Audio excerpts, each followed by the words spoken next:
Ahsanallahu ilaikum Ustazah. Tadi Amin. ada mengenai ini Ustazah, anak itu nggak harus pintar dalam semua mata pelajaran.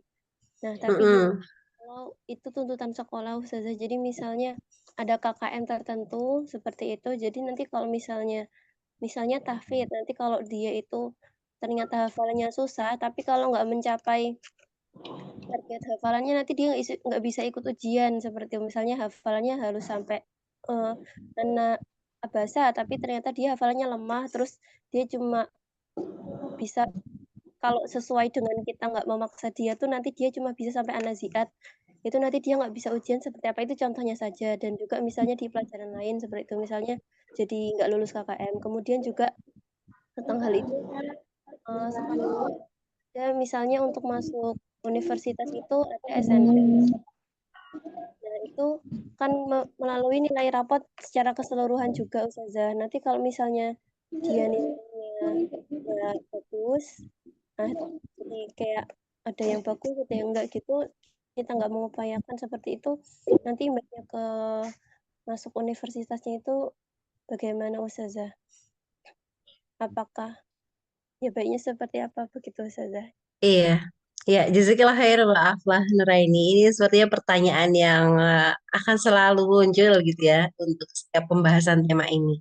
Jadi bagaimana mengkompromikan gitu ya, mengkompromikan kita melejitkan potensi yang memang itu potensi anak kita dengan tuntutan kurikulum. Nah, memang ketika kita menerjunkan atau apa namanya ya, menyekolahkan anak, ya kita harus konsekuensi dengan pilihan kita, gitu ya. Dengan pilihan kita dalam artian ketika sekolah memberikan batasan KKM gitu ya. Jadi kalau misalkan anak mau lulus, mau naik kelas harus sesuai dengan nilainya semuanya minimal KKM gitu. Ya itu kita penuhin. Itulah kenapa jadi saya di awal sudah menyebutkan bahwasanya kita ini harus jeli memilih pendidikan yang akan dilalui oleh anak-anak kita. Jadi kita nggak mubazir dalam belajar.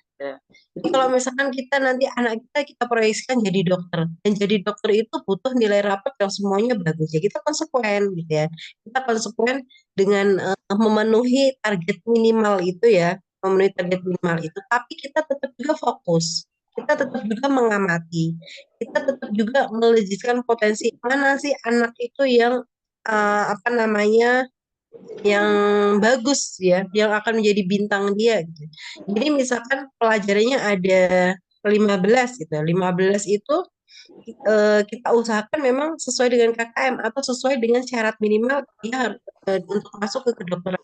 Tapi kan di antara 15 pelajaran itu kita bisa lihat mana sih anak kita yang berpotensi di dalamnya. Itu yang kita tinggikan. Itu yang kita tambahkan pelajarannya gitu ya. Itu yang kita benar-benar perhatikan, benar-benar kita lejitkan gitu. Mana sih potensi-potensi atau bakat dia yang muncul.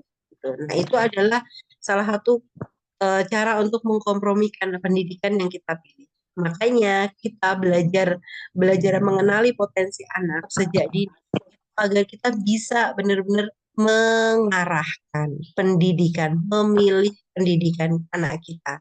Jadi kalau misalkan anak kita itu dia nggak bakat tahfidz, ya jangan dipaksain masuk ke sekolah tahfidz. Karena tahfidz itu selain hidayah Allah juga dia butuh bakat ya, butuh bakat untuk menghafal, mengingat dalam jangka panjang gitu ya. Jadi kalau misalkan anak kita memiliki bakat di tahfidz, ya ayo masukin tahfidz gitu karena itu satu yang memang utama gitu ya menghafal Al-Qur'an. Ketika kita mengenali ini sejak dini, kita tahu potensi anak kita nggak akan bingung lagi kok memilih sekolah gitu. Ya. Apakah harus memilih sekolah alam, apakah harus memilih sekolah tahfidz, atau harus memilih sekolah akademis? Anak kita ini arahnya nanti ke depannya gimana?